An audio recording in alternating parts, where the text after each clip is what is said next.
That was for Phil. I love that. I'm sad that I'm flying. That's Torchbearer right there. Strong sad. Strong sad. Aww. Strong sad. Were you just getting makey outy with that piece of loose leaf? Dum dum, this is pizza. It's ridiculous how often in my everyday life I'll just randomly I'm going to have to jump. And it just makes no sense because it's never fitting for me to say that. Bro, it just jumps in my head. Well, I'm not jumping for nothing. Over 30, you ain't catching me jumping for nothing. Same. No, Tony and I actually were talking about that recently, and how often I hear people quote any Homestar Runner or Teen Girl Squad, anything.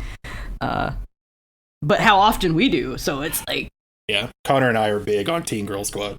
Talking about Strong Bad, though, I was obsessed with that Trogdor point-and-click game for a while. Oh my god, I was so obsessed with Trogdor for so long. Oh, I recorded it as my ringtone on my old flip phone for a while.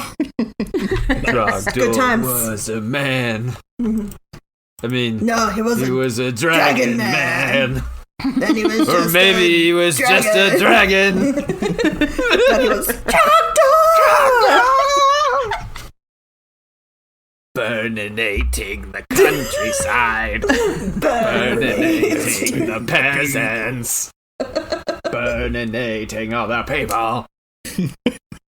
And he did it because he was Trogdor!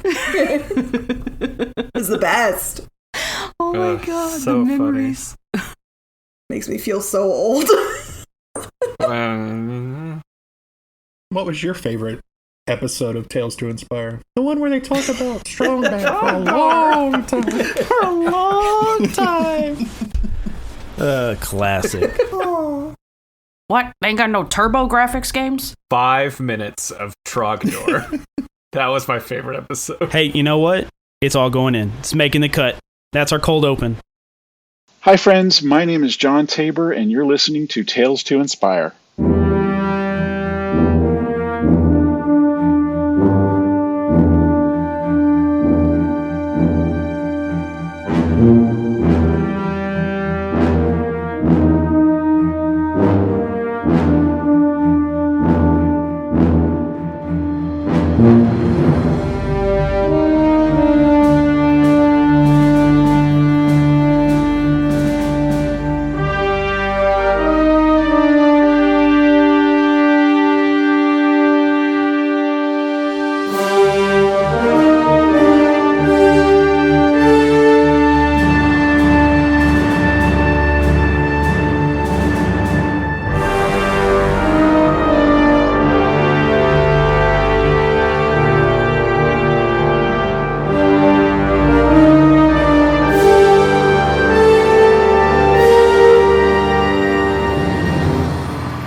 Say cheese! It has been 7 months since Operation American Defense was disbanded. Since then, each of the heroes has pursued their own goals and missions. At the red carpet premiere of Crystal Gazer's new movie, the former teammates reunite for the first time. Little do they know that a deepening doom will demand their blended brawn to best. As we open this issue of Tales to Inspire, we open on a very austere room with a long wooden table and a group of generals seated all around it. On one wall, we see the German flag, not the Nazi Germany flag, but the yellow and red flag with the black eagle in the middle.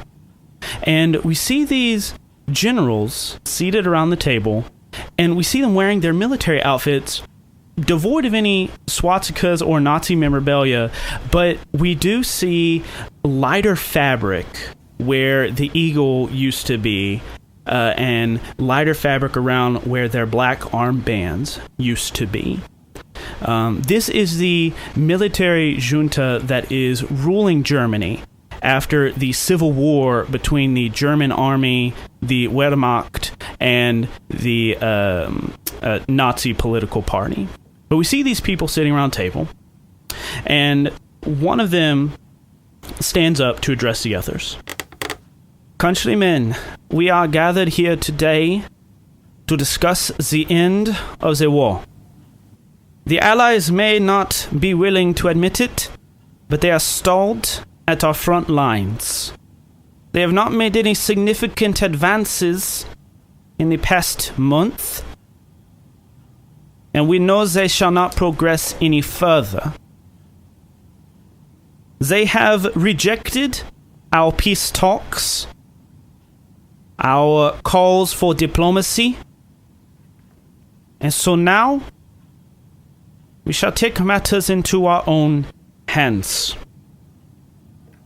We owe it to our country and to our people to secure our ancestral homelands and to bring our fathers and our sons home to their wives and daughters. General Field Marshal Rommel, will you please outline the plan? And that general sits down, and we see General Erwin Rommel stand up. Thank you, General Beck. Thanks to the oil and iron that we secured from the Caucasus whenever we conquered the Soviet Union, we now have the ability to make machines and supply them with the fuel that we could not have before. And thanks to the late Fuhrer's extravagances and his secret project in the Alps, we now have the means to take this war to the American front lines. The Americans are weak. This war has been fought not on their soil. They have not been tasting blood. But they shall. Follow me, gentlemen. These generals leave the room and they walk into a huge hangar. And we see it is alight with activity, people walking back and forth, making modifications, and General Erwin Rommel leads the junta over to this enormous plane. It is V-shaped, aerodynamic, painted black. The artist has drawn it from the top down, so we can see formally where the swastika was. It has been painted over, and the German eagle has been painted over it. We have access to these theoretical designs. We have made the America bombers. We shall send bombs to Great Britain, to America, and they shall drop out of the war. He lifts a canister full of glowing energy that we have seen many times before. This is the fuel that will spark the end of the war. Erwin Rommel turns around and he slides this into a warhead. And as he locks it in place, we see the grooves of this warhead start to glow and shimmer. As we send these pilots on their way, we must pray to God to bring an end to this war. Hail, Germany. And all the generals clap their hands over their hearts and say, Hail, Germany! We turn the page from that scene to a much brighter scene outdoors in a wheat field. We see these women that are dressed in colors of brown and orange standing out in this field, and we see part of it has been cleared. And we see the mother of the Autumn Coven standing at attention, her back to the wheat field, her face facing this cleared out area. And we see this array of young elementary age girls all wearing the colors of the Autumn Coven. And she says, Sisters, today you will show us all what you have been learning and working on the past 4 months. show us how you have mastered the themes of harvest, of change, of wind, and of moonlight. Sister Wheat, you are first. And we go to this girl, short, wearing these brown-yellow colors, with long blonde hair. And she takes a deep breath. And she reaches into a pouch and she pulls out this clay and she smears it on her face. And as she drags it across her face, where the mud would be, we see fur start to appear. And as her hands reach her chin, she reaches away, and the fur begins to extend past her chin, down her neck, down her arms to her hands, and we see her transform into this large, brown-red fox. The mother nods, and she turns to the next pupil. This sister takes time and meditates. And then, with an artful spin, she launches herself up into the air, and she hovers for a few moments before slowly lowering herself back down to the ground. The mother nods again. And we keep going, and we keep seeing these sisters perform these acts showing off their autumn magic to the mother, and we come to the person who is last in this row. Sister Solstice, how have you changed in the past couple of months since we've seen you? Okay, my hair is darker and more of a pixie cut now. Okay. And I have bulked up's not really the right word, but like you can tell that she's been like training in a way. So, like, she's a little more toned, I guess. And, like, she's beginning to look more like a woman. Like, because she's so young. Yeah, she's now Sister Solstice. Solstice. Yes! Excellent. That is my new thing. You've been waiting for that one, haven't you? I was. As soon as she said that she was toned up, I was like, yeah, she's swole. She's Solstice. She's the Sister Solstice. That's excellent. Buff 10-year-old. Okay, but the mother looks at you. What feat of autumnal magic do you show off? I think maybe like I turn into like an eagle. So like I do kind of a similar thing that the chick with the fox did. Mm-hmm. But I turn into an eagle and I fly up and like do a lap around the group or whatever. Okay. And then I land. Okay. But like it's clearly superior to everyone else in the group. Like this girl turned into a fox and this girl like kind of rode the wind, but like I turned into an eagle and like take off. Yeah. I will remind you that these kids are all like 8, 9, 7. How old would Sister Solstice be in 1945? They're weak sauce. That's not my fault. 14. Okay. Their age has nothing to do with it. Yeah. Sister Solstice just lands and she's like, what? She's like, bird noises. Bird noises. Okay, so you do this lap. The mother nods appreciatively, and she continues to go on. We women must provide for ourselves. There's no one who is going to take care of us for us in the way that we need. It is up to us to... But her voice starts to get distant, further away. And Sister Solstice, you begin to feel this sensation that you have become quite familiar with in the past few months, ever since you're running with Mother Canna, ever since your vision quest. You're hit by another vision suddenly. And you see a lot of the familiar images. You see this cloud that starts at the ground and rises up to blot out the sky. You see this darkness falling over the countryside, everything withering with what it touches. You see your friends, Torchbearer, Geiger Gwen, Dr. Fusion, Crystal Geyser, and there's somebody else there, but he is blocked out by the shadow. But as the shadow reaches them, you see them fall and wither and die. And then you see yourself surrounded by the darkness, the tendril starting to reach for you. And the vision ends.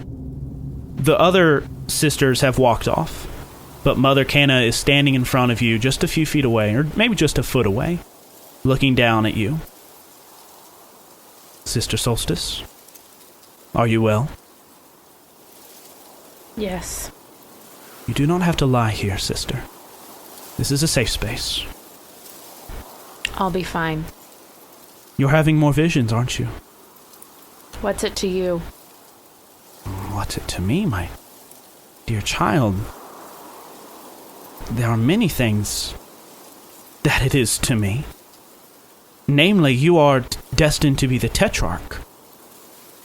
Your safety is paramount, tantamount to the safety of all the covens. Autumn, spring, summer, and winter. Secondly, you are a sister of our covenhood. We are a family. Come, walk with me. And she begins to walk off. I take a beat and then I follow. As she's walking, she's gesturing out at the wheat fields all around you. Do you remember what this field looked like when you arrived here, Sister Solstice? Yes. She stops and turns and looks over her shoulder, as only a mother could. Could you elaborate? It was barren. Yes. Not barren, but what was to be there in the future was not there yet. Or maybe I should say, was not visible yet. It was hidden beneath the surface. Yeah, the seeds had been planted, but they hadn't grown. Exactly. What does that have to do with anything? My dear Sister Solstice, when you came to us, you were a seed. Your potential was hidden beneath the dirt. Now you have grown. Change is part of life. You mustn't be afraid of it, especially if you are to embody the spirit of the Autumn Coven. These visions that you are having, they are different. They are scary. But we should not run from change. So, sister, please, tell me, what were your visions of? My team. You speak of the multicolored superheroes that you had previous engagements with.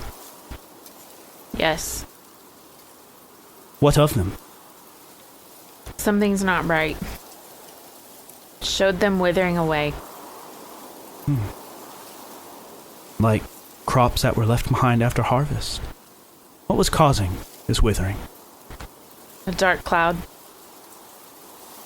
And as she's walking, she stops and turns. A dark cloud, you say?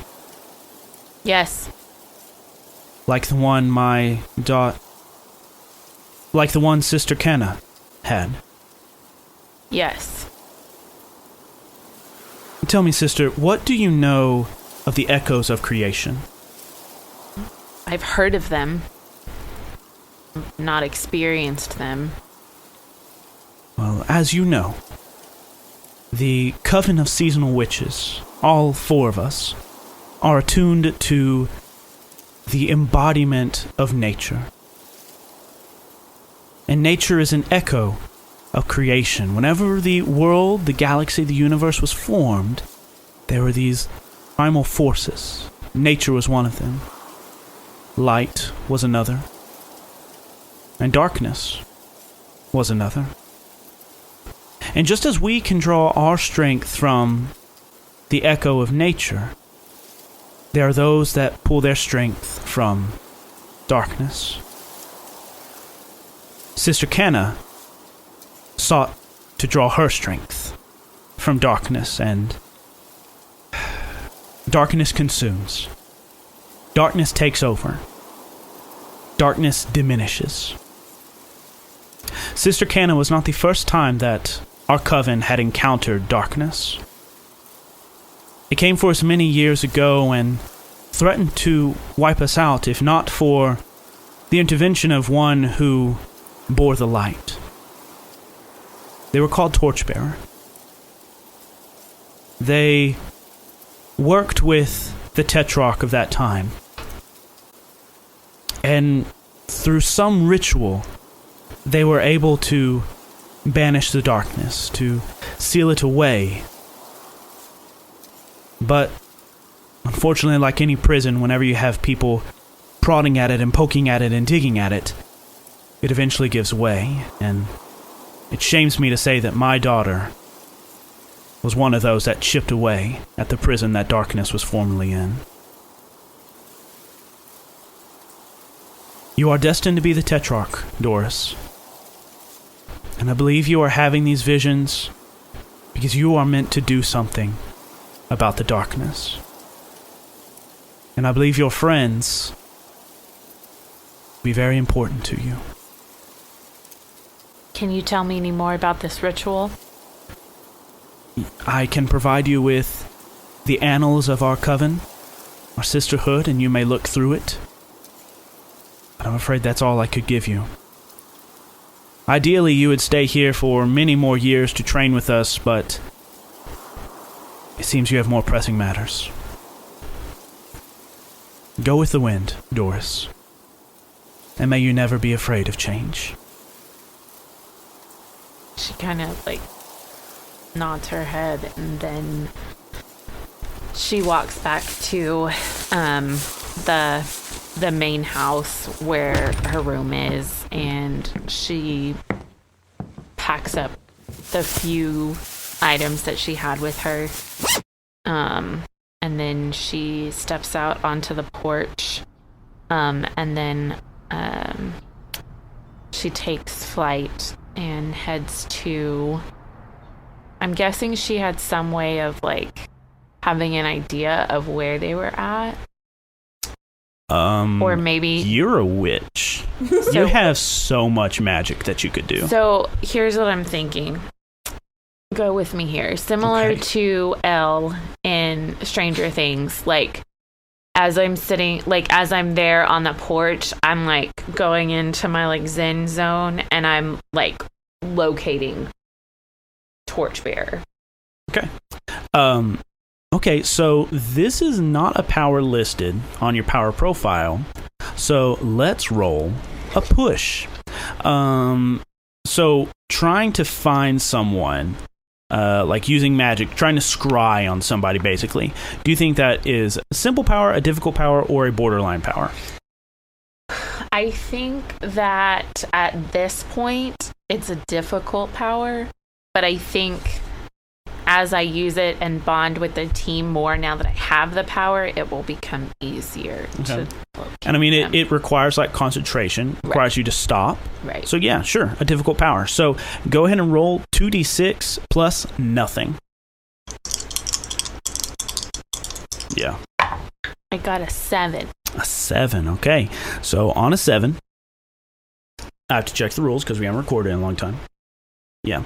On a 7 through 9, you do it, but the effort will exhaust you. Go ahead and take 2 stress because this was difficult. And you don't get to add this to your power profile.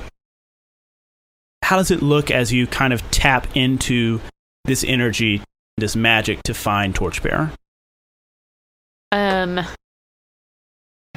I am standing on the porch of the home, I have my eyes closed and my hands kind of pushed together in front of me, and I'm just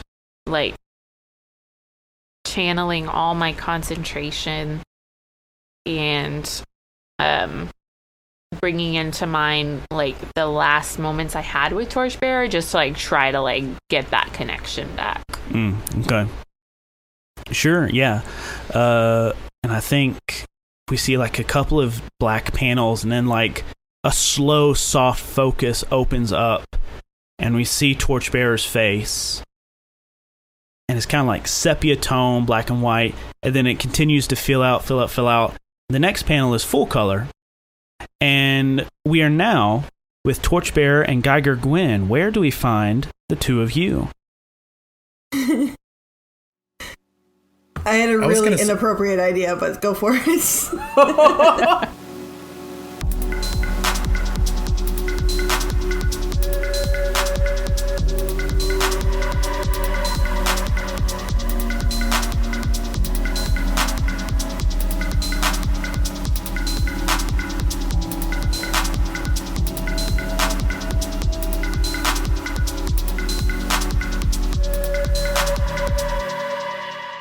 Hello, friends, and welcome to Season 1, Episode 25 of Tales to Inspire. I'm your host, Sleepy David White. And welcome to Episode 25, everybody. Yes, this is Episode 25. That means that there are only 4 more episodes until the end of Season 1. Rolling Out the Dread Carpet is the finale arc of Season 1, and I am so excited for you to listen to it, to hear the culmination of all these great storylines and beats and character ideas come clashing together to make a really good finale. And you know, if you were a patron, you could already be listening to the rest of this arc and our special Geek Out after Season 1, which will only be available to our patrons. That is a out-of-character discussion about the show, about the characters, about the story beats, and also some teases for what's coming in Season 2. So if you want to listen to the rest of Rolling Out the Dread Carpet, and if you want to listen to the Geek Out after Season 1, please go subscribe to our patrons. Our $5 patrons and up can listen to that episode. And speaking of our Patreon, we are still trying to get back to $400 a month so we can sustainably pay our performers $5 for every hour that we spend recording.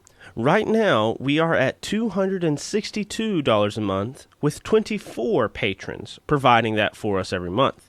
Like I said, we are desperate to get back to $400 a month. We would love your support. If you love this show, if you like the people that make this show, please consider supporting our show so that we can pay these wonderful people for the wonderful things they do with their mouths. That is a questionable way to phrase it, but I'm sticking with it, and we're going to leave it in.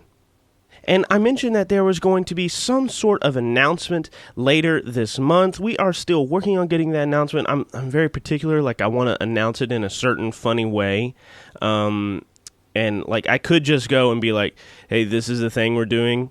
But, you know, I want to add some pizzazz to it. So I'm getting that all ready before we make an official announcement about something that's going to be happening on our Patreon. But I will go ahead and announce that Tessa, Kari, myself, and Tessa's fiancé, Gian, have recorded a new podcast that is going to be releasing through the Patreon.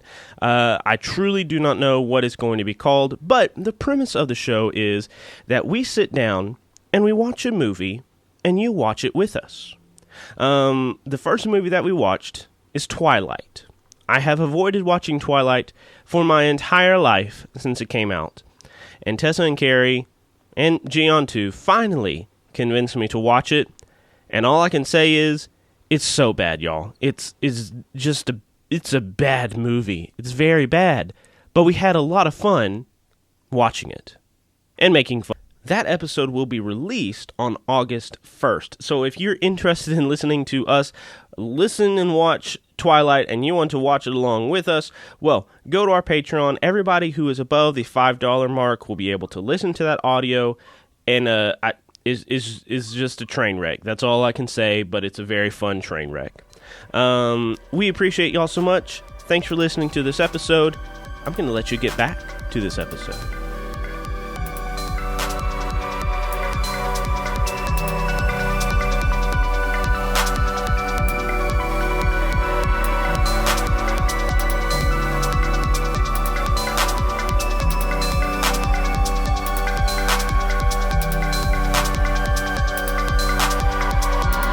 I was going to say that we just got done fighting bad guys, and we're back at like our hideout, and Torchbearer is sitting like with Gwen kind of like sitting up on the counter, and he's like sitting on a stool and like dabbing peroxide on her knee or something like that. Like she has like a nasty cut on her leg, and he's like trying to patch her up and clean her up. And you just hear Gwen like whispering to him, like, I swear, this was more than okay. You don't have to. Oh, okay. You know, it stings. Everything stings right now. Don't. Okay. You're cute when you're taking care of me. Damn it.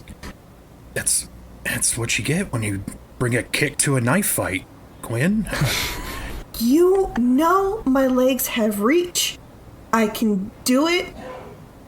Okay, you know what? Next time you just be cute and do what you do, and I will back up. Okay? Well, all right. One of us is knife-proof, I'm just saying.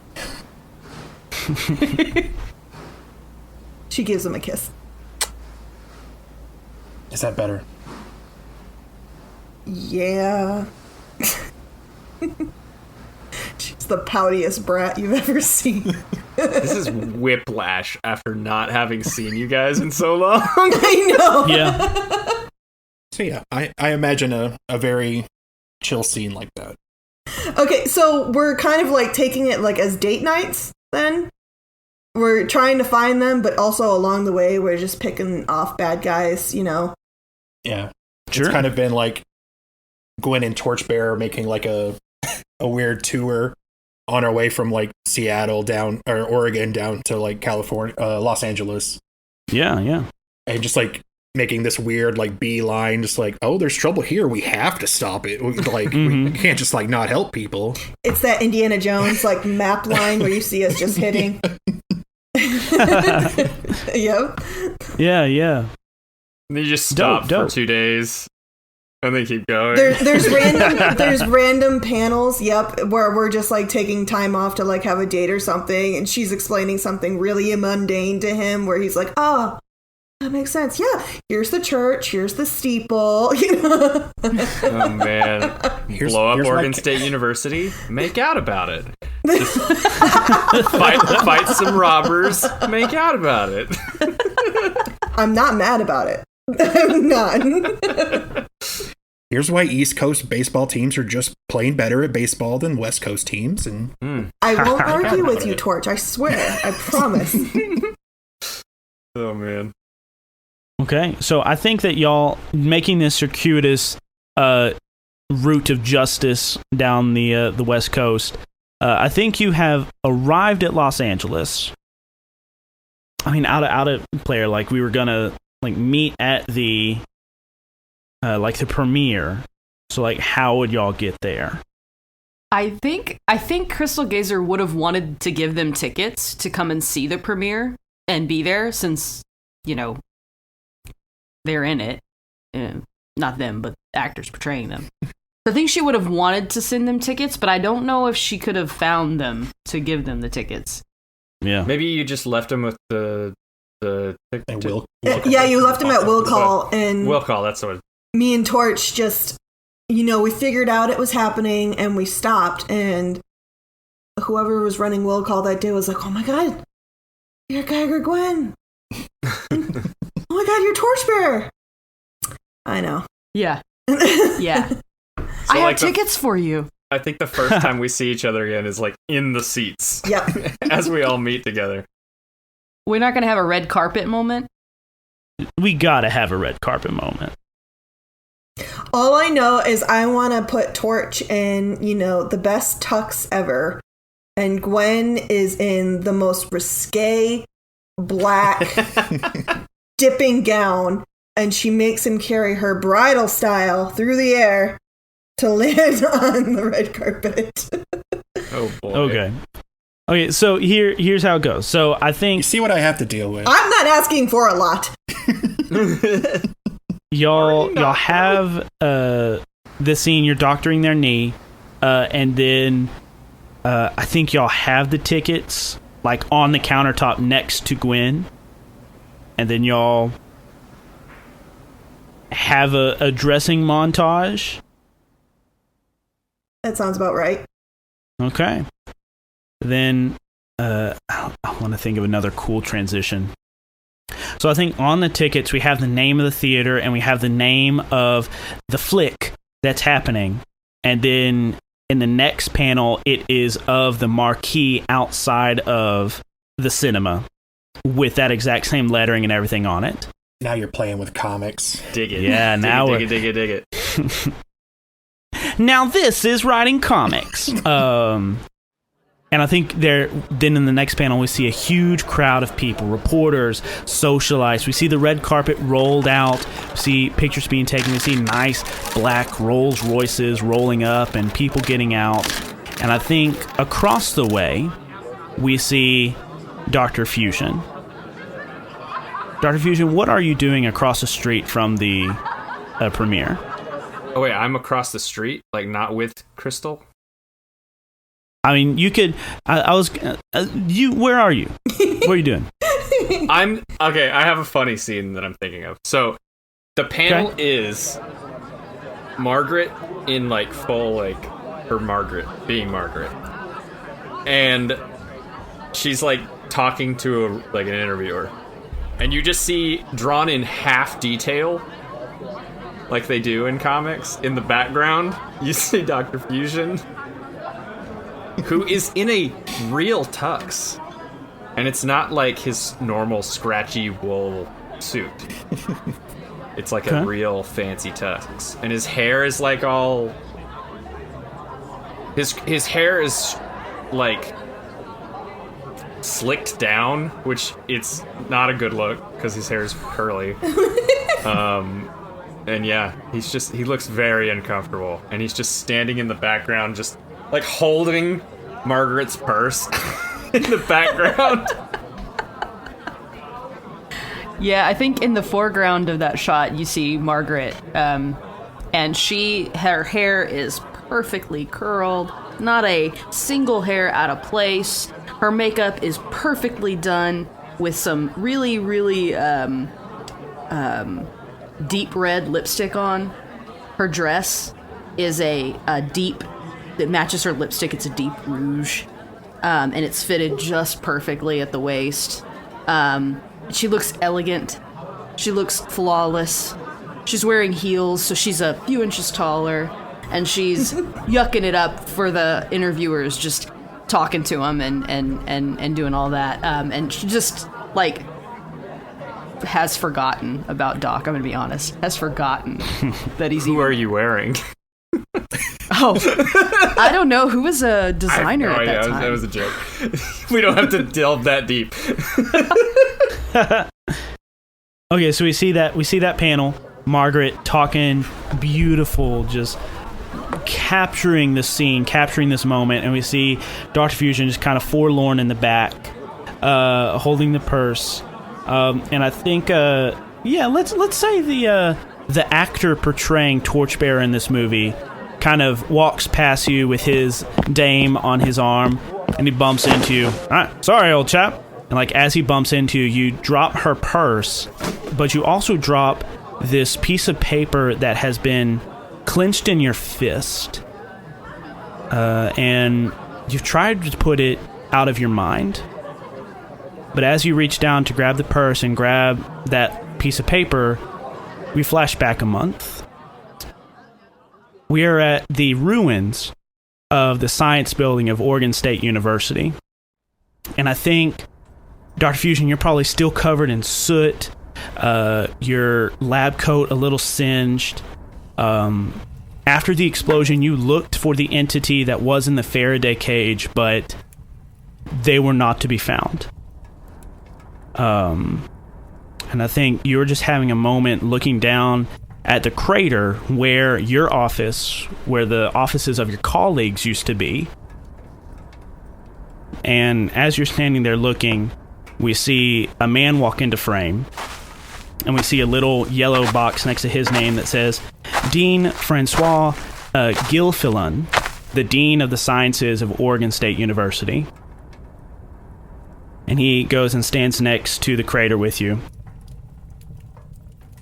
Leslie, there's no easy way to put this. The board is asking for your resignation. listeners, Occam just flipped me off.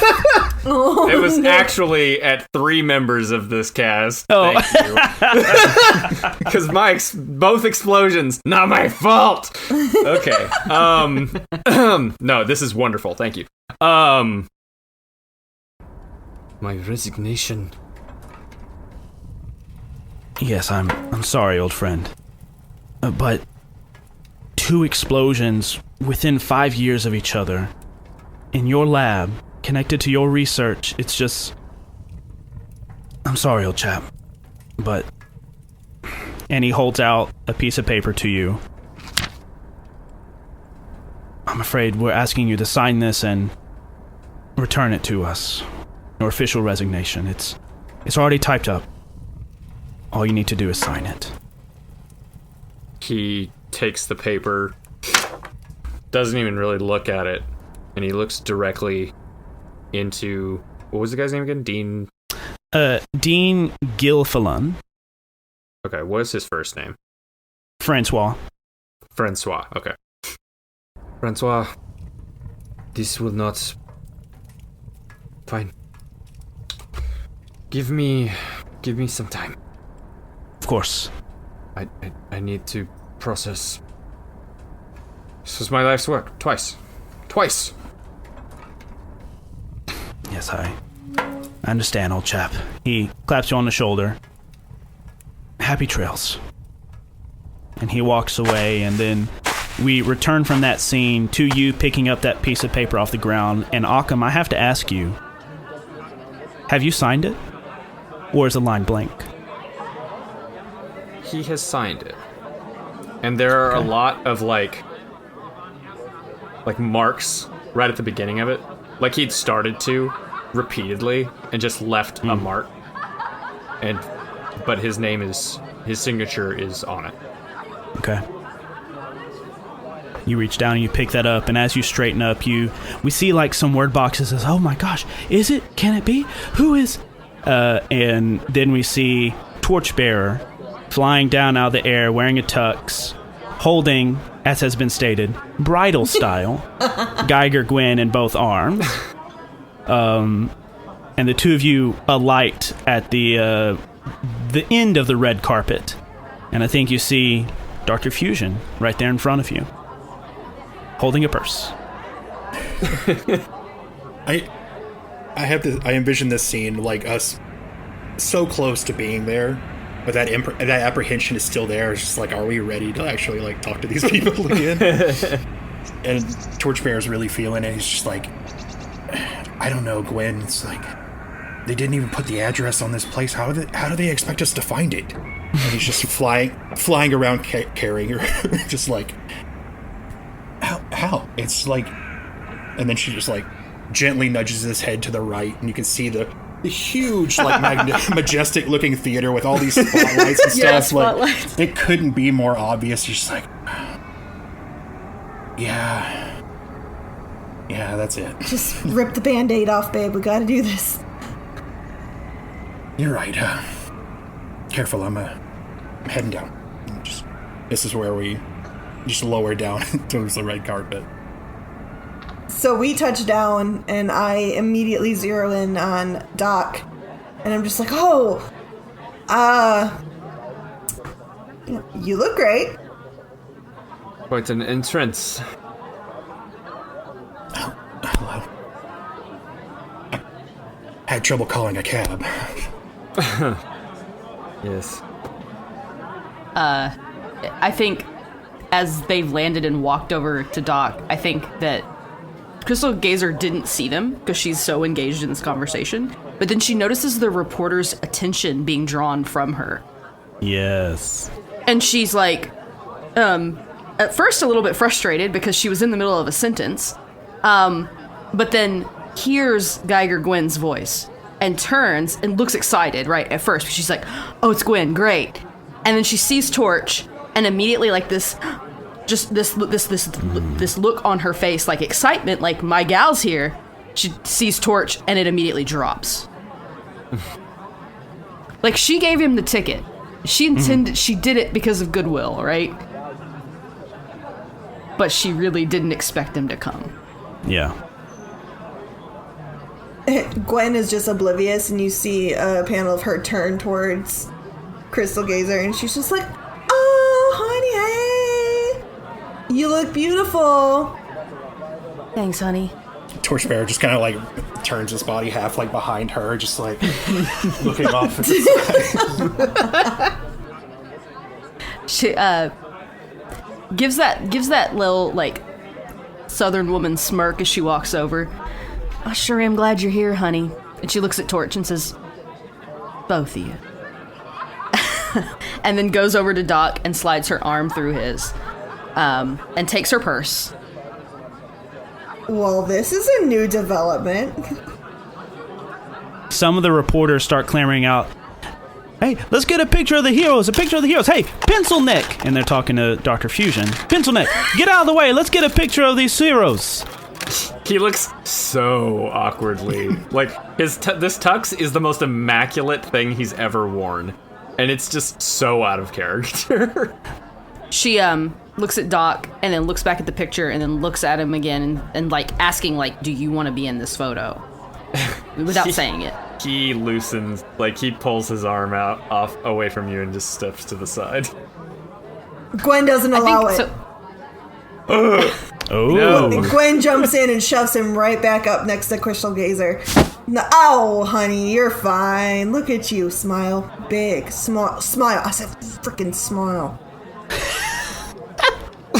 The most awkward, cringy smile. There's a snap, and then in the next panel we see like the picture that was taken, and it's just like this very uncomfortable photo. We're like, go ahead, describe for us, what do we see in this picture? Like, how are you drawn in this picture? Crystal Geyser looks perfect, okay? Because she knows how to hit her angles. Of course. Perfect. Of course. I think it was taken like as Gwen is shoving Doc into the frame.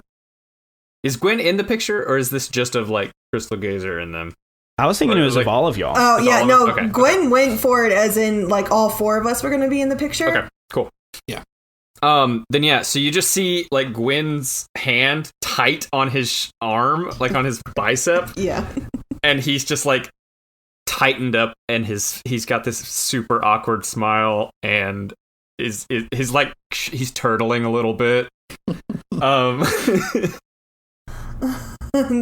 She's just smiling real big, hitting her hips, you know? Like, yeah.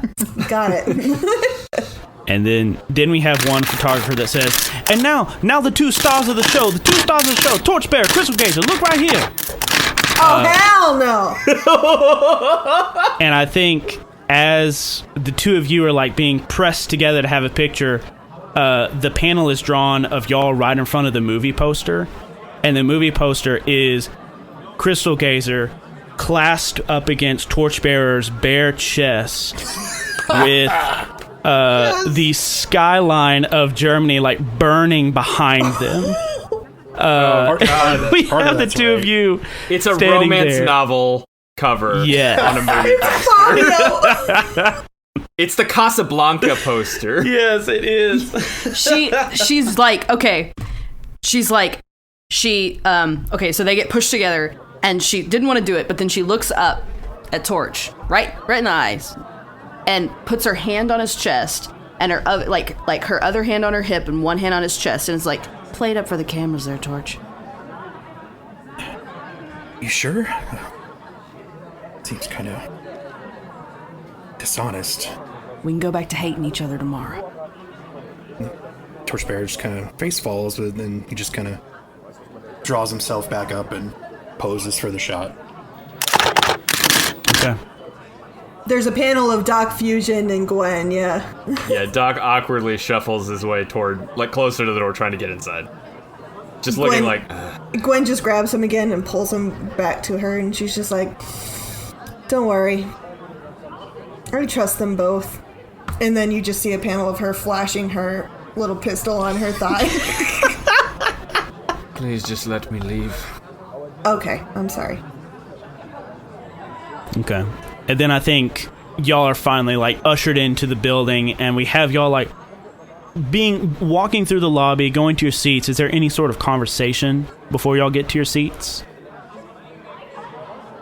I imagine us wanting to tell them the news about us blowing up something before it got quiet, so we wouldn't have to talk about it.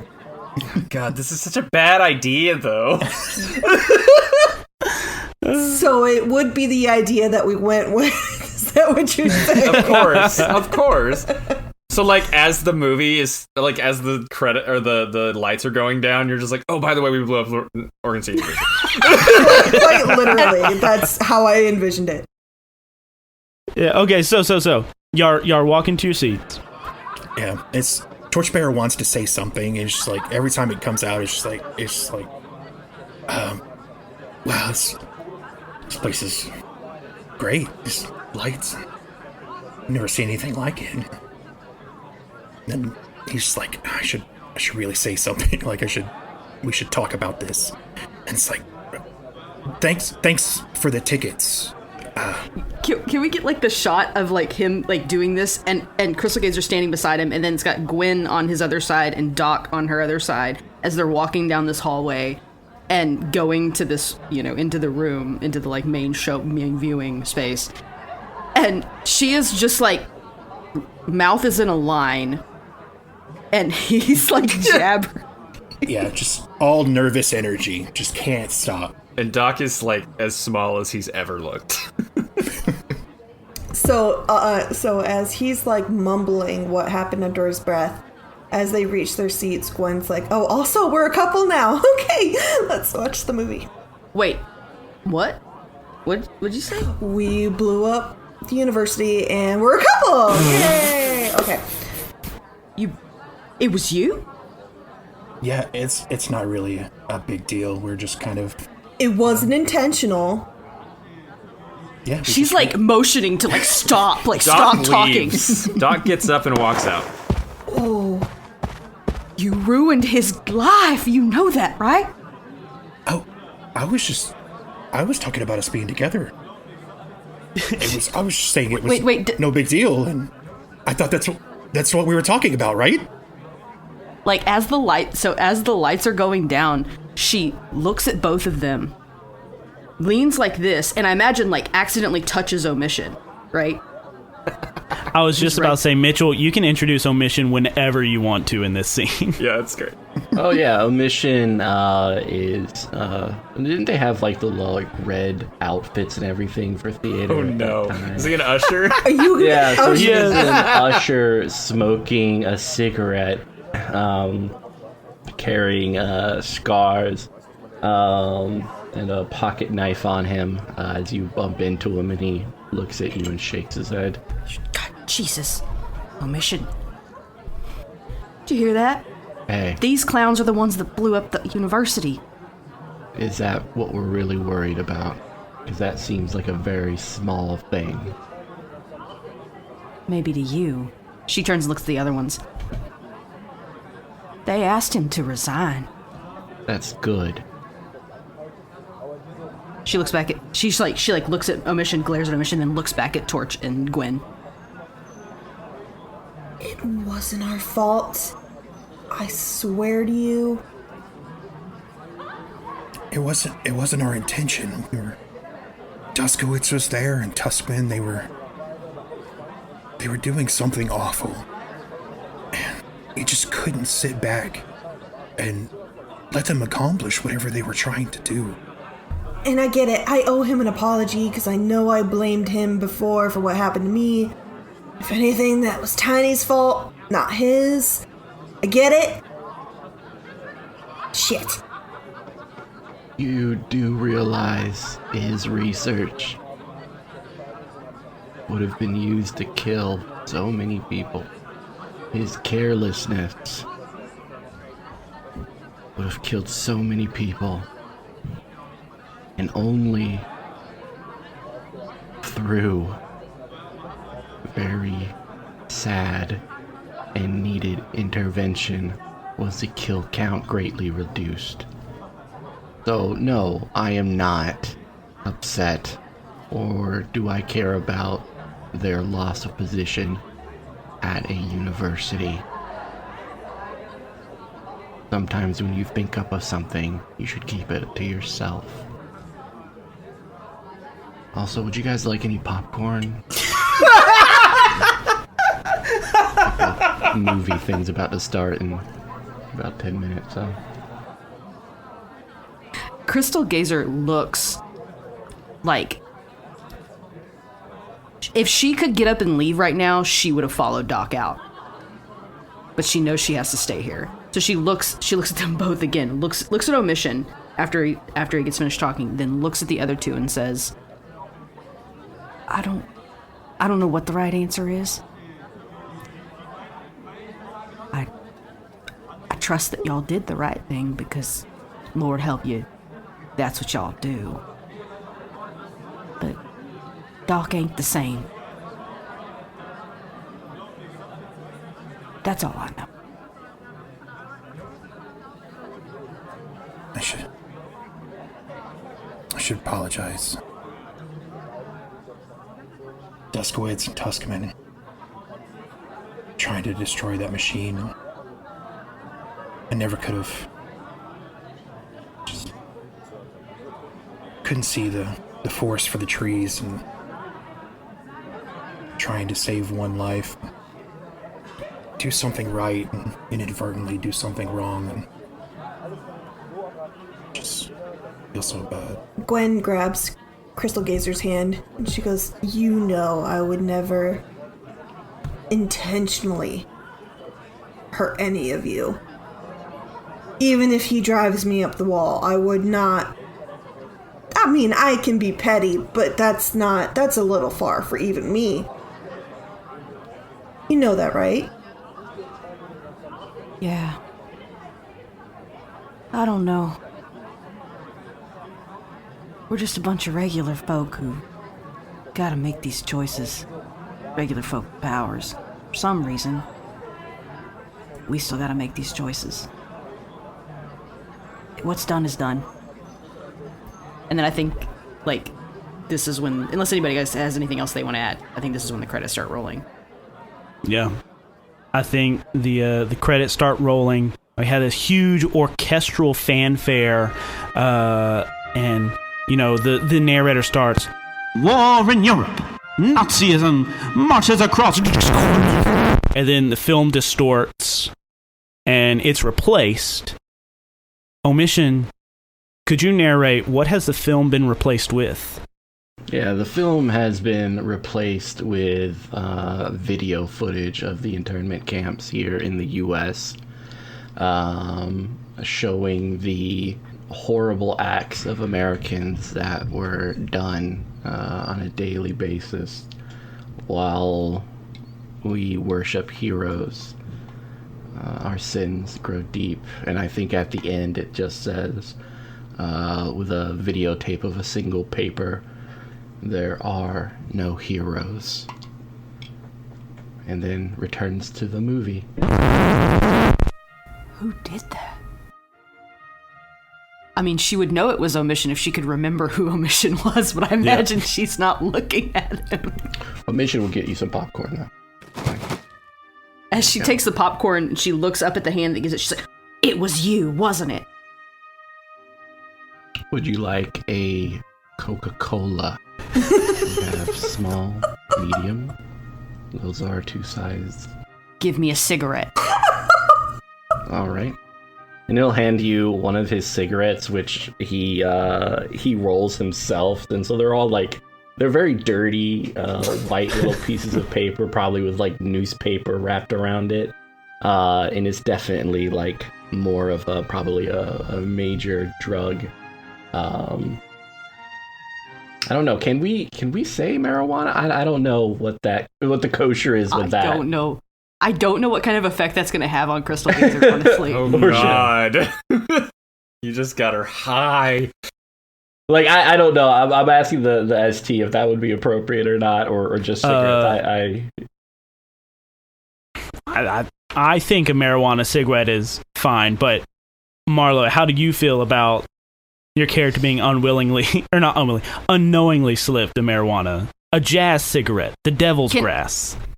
So, I think she smells it when she brings it to her mouth to put it in her mouth to light it. Yeah. She smells it. Yeah, because they definitely don't smell like cigs. She smells it and pulls it back out of her mouth. And it's got lipstick on it now. And she says, "Never mind." And hands it back to him with lipstick still on it. All right. It's there if you want to forget. And he'll put it in his mouth and take a puff before, like, going back to the concession stand to probably sweep up a popcorn spill. She has put her elbows on the table. Is it a table or just chairs? Just chairs. Just chairs.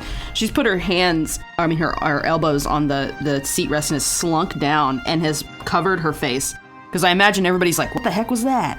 Yes, everyone is talking. Like, the movie is now rolling, and everyone is still talking about the internment camps and what was that, and was that part of the movie, what was going on, all of that. And then, I think, as Omission is walking off with the lit marijuana joint in his mouth, sweeping up popcorn. Marijuana. Sweeping up some popcorn. We turn the page to Dr. Fusion. Dr. Fusion, where are you right now? He's outside. He's kind of walked over to a smoking section, and there's I would think there's like a late teen with the cigarettes, and he just kind of you see him gesture, and the kid hands him a cigarette, and he just starts. He sits down on the ground, and just smokes and sits with his head in his hands. Okay. So as you are sitting down smoking, I think we have a panel of a pair of legs walking up next to you and stopping. And we see a word bubble coming from the top of the panel. "Never took you for a smoker, Doc." I normally am not. And he looks up. And you see Henry Hives Richter standing next to you. Strange to see you here today. Yes, well, I'm afraid I'm on business from President Truman. You're needed at the White House. And down in the bottom right-hand corner, we see the words, "To be continued." End of episode. Boy! Woo! We did it! Thanks for listening to this week's episode of Tales to Inspire. We'll be back with our next episode on August 7th. If you have social media, you can find us on Facebook and Twitter. Like and follow us at Misconceptions Pod for up-to-date information about the show, behind-the-scenes pictures, and just to show us your general positive feelings about the show. We also have a Discord. You can click the link below to join our Discord so that you can chat with other friends of the show and chat with other cast members directly. We also have an email. If you would like to contact us that way, you can email us at misconceptionspod@gmail.com. This show is fully supported by the generous monthly donations of our patrons on Patreon. If you would like to join that elite group of supporters and gain access to exclusive content, please consider joining our Patreon. The Tales to Inspire theme song was composed by Esteban Del Pino. You can find out more about his music on fiverr.com/IAM_WAKE. Omission was played by Mitchell Wallace, who can be found at Mitch Bustillos on Twitter. Crystal Geiger was played by Marlo Bogus, who can be found at Marlo Bogwitch on Twitter. Torchbearer was played by Phil Montgomery, who can be found at BMC Philanthropy on Twitter. Geiger Gwen was played by Kristie Scheidemantel, who can be found at Polish Kristie on Twitter. Dr. Fusion was played by Occam Racer, who can be found at Occam Soccam Robo on Twitter. Sister Solstice was played by Kari White, who hates Twitter and refuses to get one. And I'm David White, your editor-in-chief.